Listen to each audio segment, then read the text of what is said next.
நிலைமை போயிட்டியா ஆட்டிக்கப்பா அவரு அப்படிலாம் இல்லைல்ல நைட்டா இருக்கிறதுனால அப்படி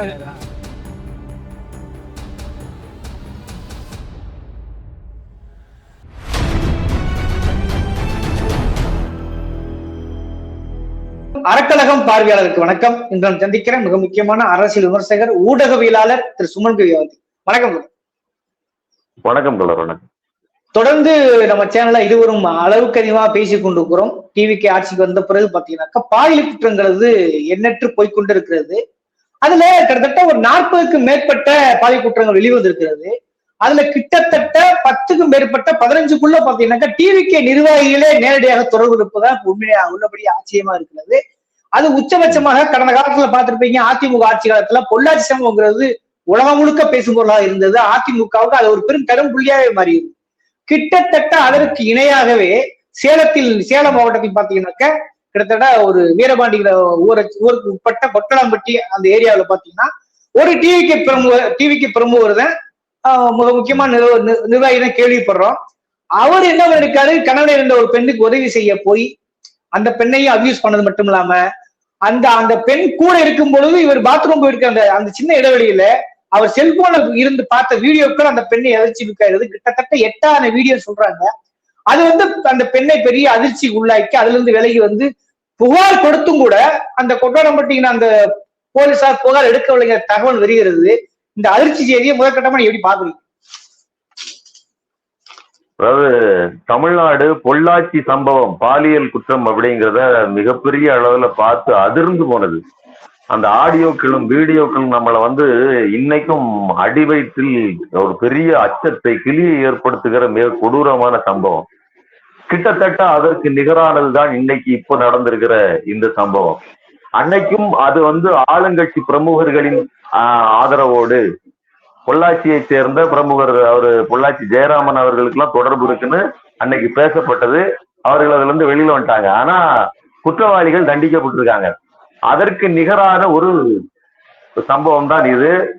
சேலம் மாவட்டம் கொண்டலாம்பட்டி மணிகண்டன் அப்படிங்கிற தாவேகா நிர்வாகி, நீங்க சொன்ன மாதிரி கணவனை இழந்த அந்த பெண்ணை இவர் தகாத முறையில் நடந்துக்கிறாரு.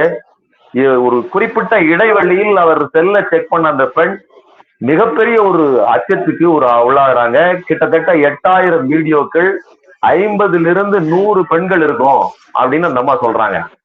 அவங்க போய் கொண்டலாம்பட்டி போலீஸ் ஸ்டேஷன்ல போய் இதாங்க பிரச்சனை, இப்படி ஒரு கொடூரன்ட்ட நான் மாட்டிக்கிட்டேன் அப்படின்னு சொல்லி இந்த பெண்ணினுடைய வீடியோவையும் எடுத்து வைத்து அவன் மிரட்டுறான்.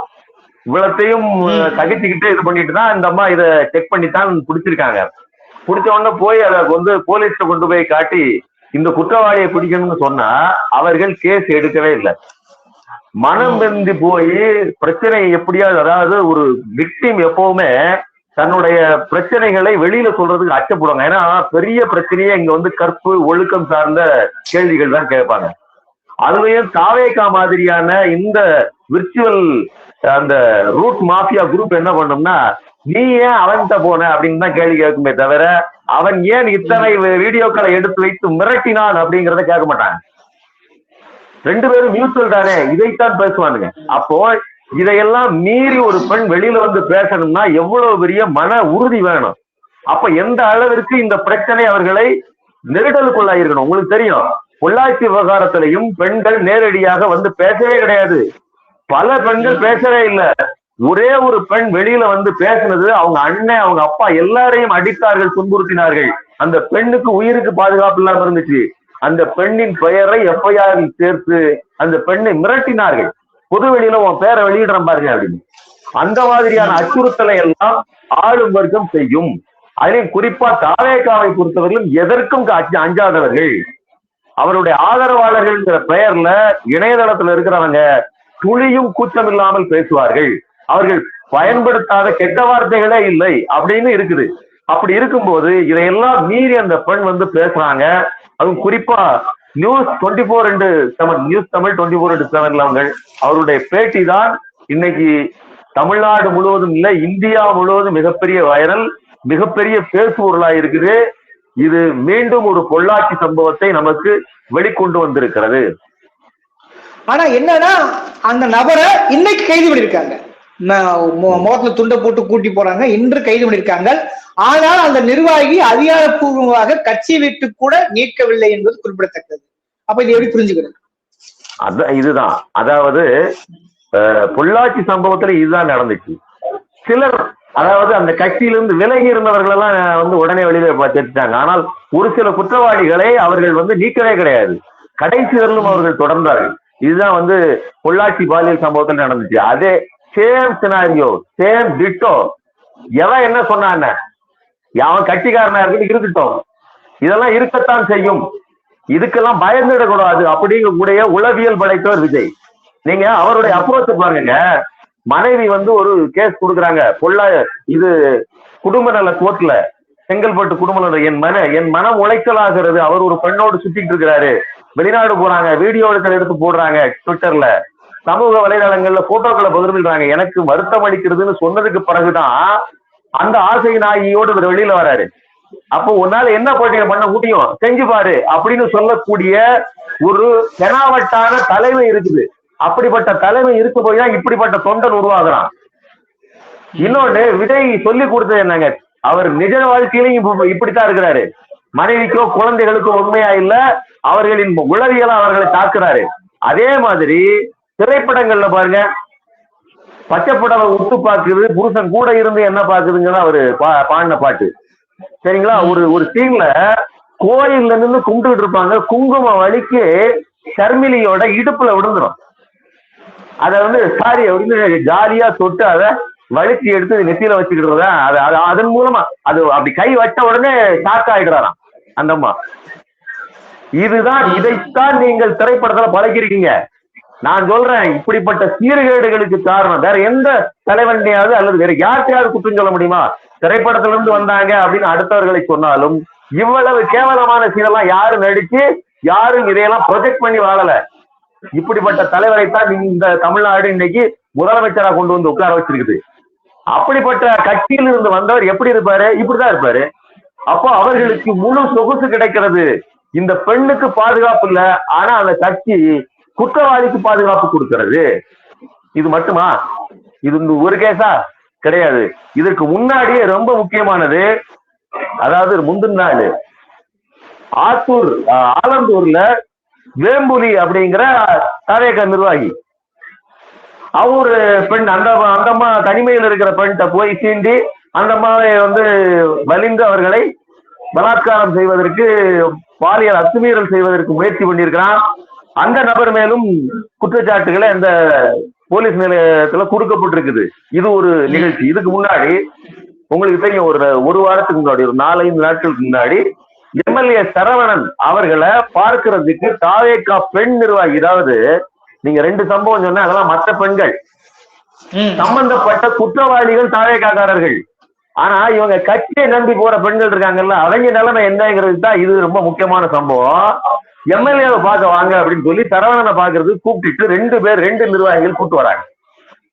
அந்த பெண், சரி நம்ம கட்சிக்காரங்க தானே, அண்ணன் பாதுகாப்பு, பெண்கள் பாதுகாப்புன்னு சொல்லியிருக்காரு. அப்படிப்பட்ட ஒரு கட்சியில சிங்க பெண்கள் சொல்லி ஒரு தனி படையே அமைச்சு, என் கனவு திட்டம் இது, 0 டாலரன்ஸ், பெண்கள் விவகாரத்தில் நான் எக்காரணம் கொண்டோம், நான் ஒரு தடவை முடிவு பண்ணிட்டேன்னா அதுக்கப்புறம் நானே என் பேச்ச நானே கேட்க மாட்டேன் அப்படின்னு கடுமையான ஒரு வார்த்தைகளை சொல்லி நான் ரொம்ப ஸ்ட்ரிக்டா இருப்பேன் சொன்ன ஒரு தலைவனின் கட்சியில தான் அந்த பெண் வராங்க. பெண்ணை கூட்டிட்டு 2 நிர்வாகிகள் அந்த அம்மாவை ஒரு ரூம்ல கூட்டிட்டு போயிட்டு அவர்களுக்கு மயக்க மருந்து கொடுத்து மீண்டும் மீண்டும் அவருடைய பாலியல் பல்லுறவுக்கு உள்ளாக்கி இருக்காங்க.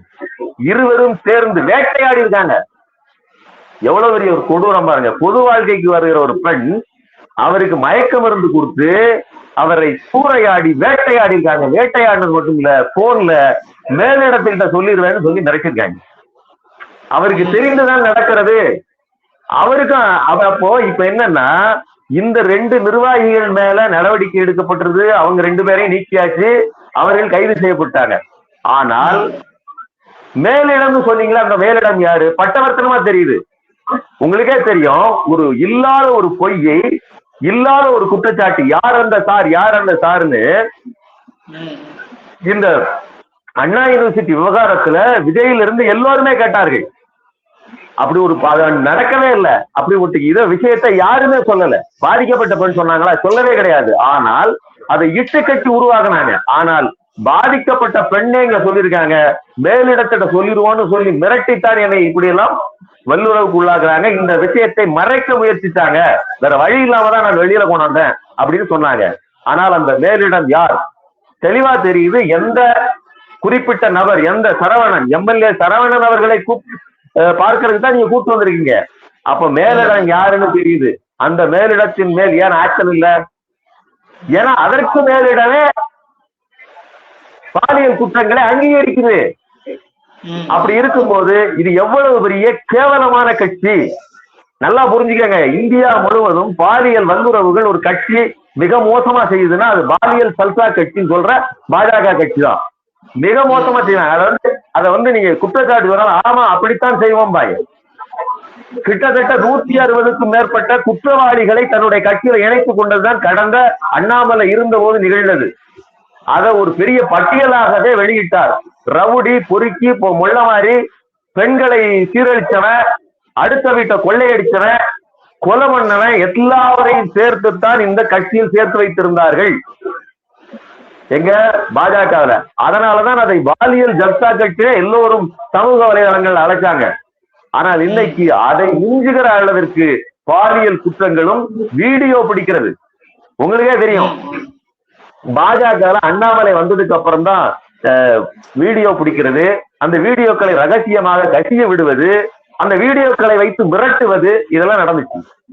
ஆனால் இன்னைக்கு விஜயினுடைய ஆட்சியில் ஒவ்வொரு தனிநபருமே, அங்க ஒரு அண்ணாமலை தான் இருந்தான், இங்க தாவேகால இருக்கிறவங்க அண்ணாமலைங்கிற மாதிரி இருக்குது. எல்லாரு கையிலையும் செல்போனு, எல்லாருமே அண்ணாமலையாகவும் எல்லாருமே சவுக்கு சங்கராகவும் இருந்து எங்கெங்கெல்லாம் கேப்பு கிடைக்குதோ எல்லாத்தையும் படம் எடுக்கிறான், இருக்கிறத வச்சு மிரட்டுறான். எதுக்கு மிரட்டுறான்? அவங்க என்ன பண்ணாங்கன்னு தெரியாது. ஆனால் இவர்கள் எக்ஸாக்டா அந்த பெண்களை மிரட்டி படிய வைத்திருக்கிறார்கள். இப்படிப்பட்ட ஒரு கேவலமான சூழ்நிலையில் தான் நாம இருந்துகிட்டு இருக்கிறோம். நாம புரிஞ்சுக்கணும். ஓகே, இப்ப ஆலந்தூர்ல மட்டும் டிவிகே நிர்வாகிகள் அங்க மட்டும் கிடையாது. நான் முதல்ல சொன்னேன் ஒரு டேட்டா 15க்கு மேற்பட்ட டிவிகே நிர்வாகிகள்னு. இப்ப ஆலந்தூர்லயும் அதே சம்பவம் நடந்திருக்கு. ஆலந்தூர்லயும் கருணாநிதி அந்த பெண்ணுக்கு பாலியல் சிக்கல் கொடுக்கப்பட்டிருக்கிறது. நேற்று இரவு பாத்தீங்கன்னாக்க ஒரு பைக் டாக்ஸியில போன ஒரு பெண்ணை பாலியல் அத்துமீறாக்கி அதுவும் ஒரு சிக்கலுக்கு நேற்று இரவு நடந்து சொல்றேன். அத்தாண்டி இன்னொரு டிவிகே நிர்வாகி, எல்லாமே டிவிகே நிர்வாகிங்கிறனால இதை கொஞ்சம் வருஷப்படுத்தி பேச வேண்டியது. இன்னொரு நிர்வாகி நேற்று என்ன பண்ணிருக்காங்கன்னா, குடிபோத கிட்டத்தட்ட ஒரு இனோவா கார்ல வந்தவர் கிட்டத்தட்ட ஒரு 4-5 டூலர் அடிச்சு இடிச்சு விட்டு போய் அவர் ஆக்சிடென்ட் ஆகி குடிபோத இருந்திருக்காரு. வெளியே வந்ததுக்கு இந்த பேச்சிலே பேச்ச பாத்தீங்கன்னாக்க அந்த டிவிகே பேச்சு இருக்கு இதுலயே. உடனே என்ன பண்றாங்கன்னா, நண்பர்கள் உடனே அப்புறப்படுத்தி கொண்டு போய் மறைக்கிறாங்க. போலீஸ் அதையும் திரும்ப கொண்டாந்து பாட்டுருக்காங்க. இதுவும் ஒரு நேற்று இரவு தாம்பரத்துல பேசும் பொருளாம இருக்கு. இப்படி தொடர்ந்து டிவிக்கு நிர்வாகிகளை குடிச்சிட்டு போறது, பெண்கள் அத்துமீறது தொடர்ந்து நடக்குது இல்லையா? இது எதை உணர்த்தது?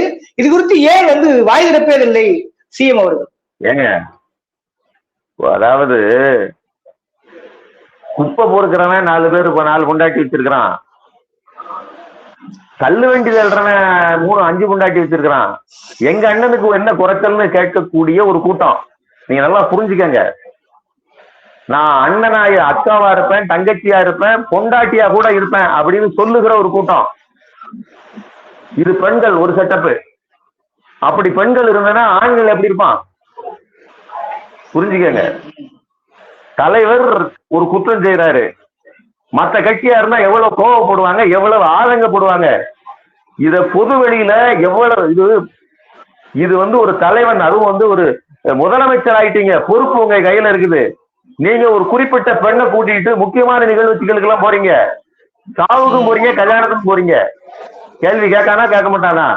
இது நிர்வாக ரீதியான சிக்கல்கள் இருக்கு. உங்ககிட்ட ஒய்பிரிவு பாதுகாப்பு இருந்தாலும் கூட அந்த பேட்ராலுக்குள்ள அந்த பெண் இருக்காங்க. இதுக்கெல்லாம் முட்டு கொடுத்து உங்களுடைய பெண்கள் பேசுறாங்க. ஆண் எப்படி இருக்கிறான்? தலைவரே எப்படி இருக்காரு? நமக்கு என்ன குறைச்சல்? நாம வண்டியில ஏறுறோமா செய்வோம், கூட்டிட்டு வரோமா நிர்வாகிய செய்வோம். ஒத்தையில வீட்டுல இருக்காங்களா பெண்கள் எல்லாம் பரவாயில்ல. அப்ப அவர்களுக்கு ஒரு சுதந்திரம் இருக்குது. நம்ம ஆட்சி இது. யாரும் நம்மள கேட்க முடியாது. நீங்க அதைத்தான் நீங்க இதை எப்படிலாம் ஒட்டு மொத்தமா பாருங்க. ஒரு பள்ளிக்கூடத்துக்குள்ள சம்பந்தம் இல்லாம ஒருத்தன் போய் இன்ஸ்பெக்ஷன் பண்றான். அவனுக்கு எதுக்கு சம்பந்தமே கிடையாது அந்த ஸ்கூலுக்கும். நீ என்ன இன்ஸ்பெக்டரா அல்லது இந்த கல்வி நிறுவனத்துக்குள்ள இந்த ஏதாவது உனக்கு சம்பந்தம் இருக்கா? எதுவும் கிடையாது. தாவேக்கா துண்டை போட்டுட்டு போனா போதும். நாளைக்கு கல்வி தாவேக்கா துண்டை போட்டுட்டு நேரம் உங்க வீட்டுக்குள்ள வந்துட்டு எந்த அத்துமீறலும் செய்யலாம். உங்க வீட்டுல என்னென்ன பொருள் இருக்கு காட்டுங்க, உங்க வீட்டுல என்ன வச்சிருக்கீங்க, கேள்வி கேட்கலாமா முடியாதா? ஏங்க அப்போ இது எல்லாம் தனியாக நடக்கல. இது ஒரு விஷயமே பார்க்க கூடாது. ஒரு நிறுவனத்துக்குள்ள போய் அதுவே பலாத்காரம் தானங்க. பலாத்காரம்ங்கிற வார்த்தைக்கு என்னன்னா அத்துமீறி உங்களுடைய அனுமதி இல்லாமல் ஒன்றை அபகரிப்பதற்கு பேர் பலாத்காரம். அது பொருளா இருக்கலாம், அது உங்களுடைய இடமா இருக்கலாம், அல்லது உங்களுடைய ஒரு பெண்ணா இருக்கலாம், அவருடைய கற்பா இருக்கலாம், எதுவாகவும் இருக்கலாம், பெண்மையா இருக்கலாம், எதை வேண்டுமானாலும் அத்துமீறி சூறையாடுறதுக்கு பேர் தான் பலாத்காரம். அப்ப இந்த ஆட்சி என்ன எப்படிப்பட்ட ஆட்சினா பலாத்கார ஆட்சி. இது பலாத்காரம் பண்ணுது. இவர்களுடைய ஆட்கள் ஏங்க போலீஸ் ஒருத்தர் மிரட்டுறாங்க, கண்ணை ஊட்டிட்டு மிரட்டுறாங்க, போலீஸ மிரட்டுறான். அப்ப நீங்க இதையெல்லாம் கோர்த்து பாருங்க. ஒரு பக்கம் கல்வி நிறுவனத்துக்குள்ள போய் இன்ஸ்பெக்ஷன் பண்றது, அரசு நிறுவனங்கள்ல போய் நின்றுட்டு இது ஏன் இப்படி இருக்கு, இது ஏன் அப்படி இருக்குன்னு கேட்கறது. இதற்கு முன்னுதாரணமாக தாவேக்கா அமைச்சர்களே இருக்கிறது. அறநிலையத்துறை அமைச்சர் எப்படி இருக்கிறாரு பாருங்க. இந்த முறுக்கு இத்தனாம் தேதி தான் பேக் பண்ணப்பட்டதுக்கு என்ன அத்தாட்சி இருக்குன்னு கேக்குறாரு. என்ன கொடுமை இது. வீட்டுல சட்டை துவைச்சு வச்சிருப்பாங்க, அம்மாட்ட போய் நீங்க சட்டை எடுத்து போடுவீங்க. இந்த சட்டையை நீங்கள் எப்போது துவைச்சிருக்கலாம், ஏதாவது மேனுபேக்சரிங் அதாவது இது இருக்குதா அப்படியே கேட்பீங்க. லோக்கல் உற்பத்தி முறைங்கிறது என்ன, அதென்ன ஃபாரின்ல இருந்தா வந்தா இத்தனை நாள் மேனுபேக்சரிங் டேட்டு அது இது முடியுது. முறுக்க போட்டு பாக்கெட் போடுவோம், 3 நாள்ல வித்துரும். நல்லா புரிஞ்சுக்கங்க, இவனுடைய ரொட்டேஷன் வேலையே அவ்வளவுதான். 3 நாளைக்கு மேல இருக்காது. ஒரு வேளை இருந்துச்சுன்னா அடுத்த நாளே ரிட்டர்ன் கொடுத்துருவாங்க, அவ்வளவுதான். இந்த தொழில போய் இருந்துகிட்டு மேனுபேக்சரிங் டேட் என்னன்னு கேட்கறதுங்கிறது எவ்வளவு பெரிய. அப்ப என்னன்னா உலகமே தெரியாது, தெரியாதது கூட பிரச்சனை இல்லை. ஆனால் அத்துமீறி கேட்கறது இருக்குல்ல, இந்த அத்துமீறல் தான் எல்லா இடத்துலயும் வேலை செய்யுது. அப்போ ஒரு அமைச்சர் எப்படி அடாவடியாக நடந்து கொள்கிறாரோ அதே பேட்டர்னை கட்சிக்காரன் செய்றான். திடீர்னு ஒரு பாருக்கு போறது, பாரை எனக்கு கொடு அப்படின்னு அடாவடி பண்றது எத்தனை இடங்கள்ல நடந்துச்சு. பாரை எனக்கு கொடுன்னு சொல்லி டாஸ்மாக்லயும் பார்லையும் போய் நின்றுட்டு எவ்வளவு என்ன பண்றீங்க, எவ்வளவு கலெக்ஷன் வாங்குறீங்கன்னு கேட்டதெல்லாம் உண்டு. இது எல்லாம் ஒன்றோடு ஒன்று தொடர்புடையது.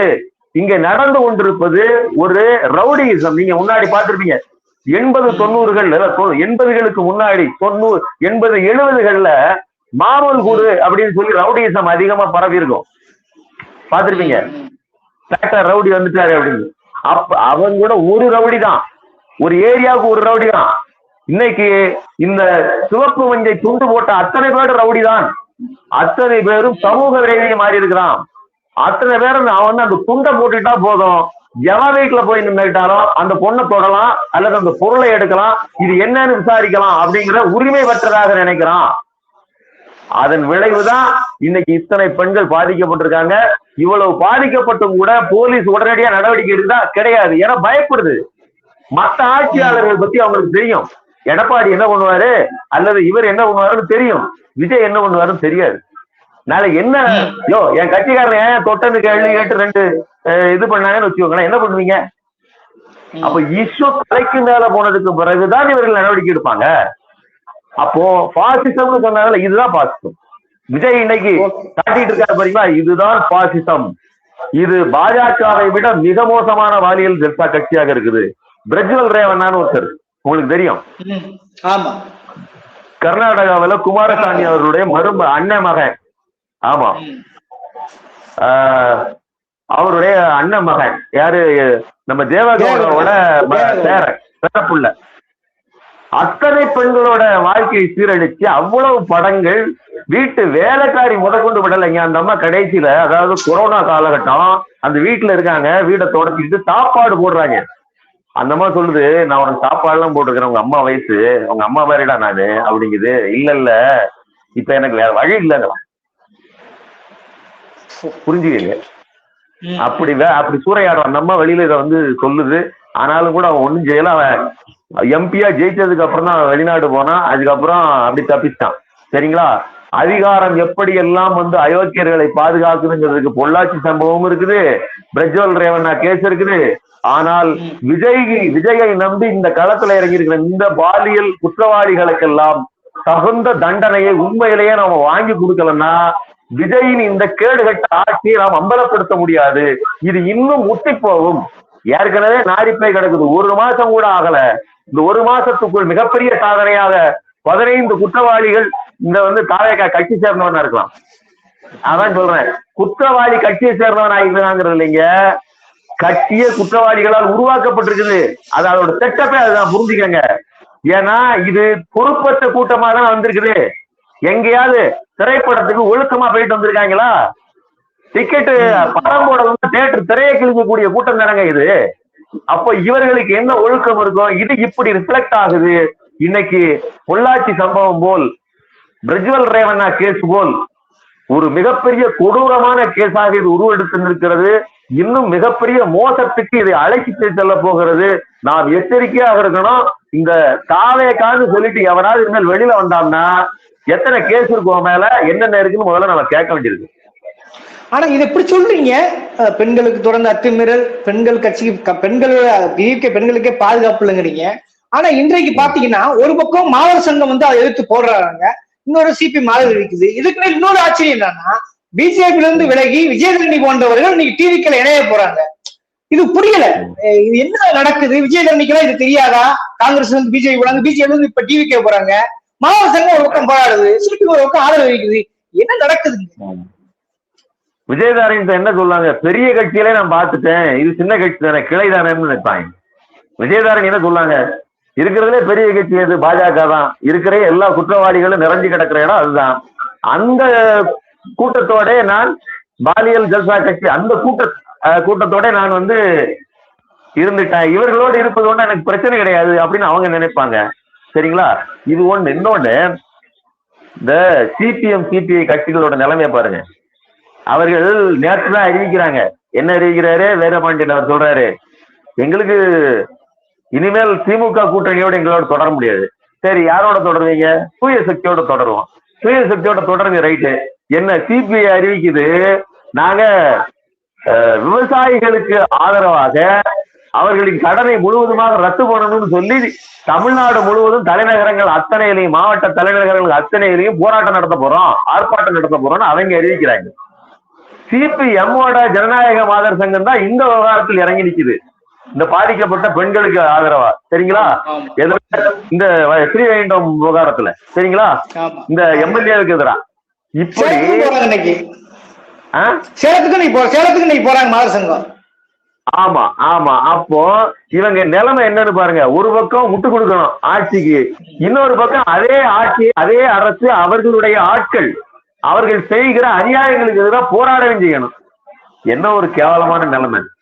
இப்போ எல்லா கட்சியும் ஜனநாயகமா அப்படின்னா ஜனநாயகம் இல்லை, நல்லா புரிஞ்சுக்கணும். திமுகக்குள்ள ஒரு ஜனநாயகம் இருந்துச்சு. நீங்க சாம்சங் ஊழியர் தொழிலாளர் போட்டவங்க நீங்க நிப்பீங்க, திமுக இறங்கி வந்து உங்களுக்கு வேலை செய்ய, அது வேற. அது உரிமைகளுக்காக போராடுவது. இப்ப நடந்துகிட்டு இருக்கிறது என்னன்னா, கொடுத்த வாக்குறுதியை நிறைவேற்றாமல், சாம்சங் ஊழியர் விவகாரத்துல அது அந்த நிறுவனத்தோட பிரச்சனை, திமுக பிரச்சனை கிடையாது. ஆனா இங்க நடந்துட்டு இருக்கிறது என்னது, விஜய் கொடுத்த வாக்குறுதியை நிறைவேற்றல. அப்ப விஜய்க்கு முட்டு கொடுக்குறீங்க, விஜய்க்கு எதிராக சண்டை போடுறீங்க. இன்னொரு பக்கம் விஜய் கட்சிக்காரர்களால் உருவாக்கப்பட்ட இந்த பாலியல் பிரச்சனை, இதுக்கு எதிராக மாதர் சங்கம் இறங்கி நிக்குது. அப்ப எவ்வளவு பெரிய ஒரு கேவலமான இடத்துல நிக்கிறீங்க. இது ஒரு கூட்டணியா? இதுதான் கொள்கையா? கொள்கையெல்லாம் விட்டு தொலைங்க. முதல்ல இது கூட்டணியாங்க. வெளியில இருந்தா ஆதரவுன்னு சொல்றீங்க. சரி, வெளியில இருந்தா ஆதரவு அப்படின்னா பழைய கூட்டணி தொடரணும்ல. அப்ப ஏன் பழைய கூட்டணியை முறிக்கிறீங்க? அப்போ உங்களுக்கு வேற ஏதோ நீங்க லெக் பீஸை எதிர்பார்க்கறீங்க. அப்போ நான் என்ன சொல்றேன், இந்த லெக் பீஸ் வாங்கினாலும் கூட உங்களால் நிம்மதியாக அதை தின்னுட்டு அதை வாழ முடியாது. ஏன்னா விஜயினுடைய கட்சியும் ஆட்சியும் அப்படிப்பட்டது. இதுதான் என்னுடைய கருத்து. ஓகே, கடுமையான விமர்சனம் முன் வச்சுக்கிறீங்க, அதை அப்படியே மக்கள் பார்வைக்கு விட்டுவிடுகிறேன். இந்த விவாத சூழலை அறக்கலத்து நேர ஒதுக்க முடியும். நன்றி.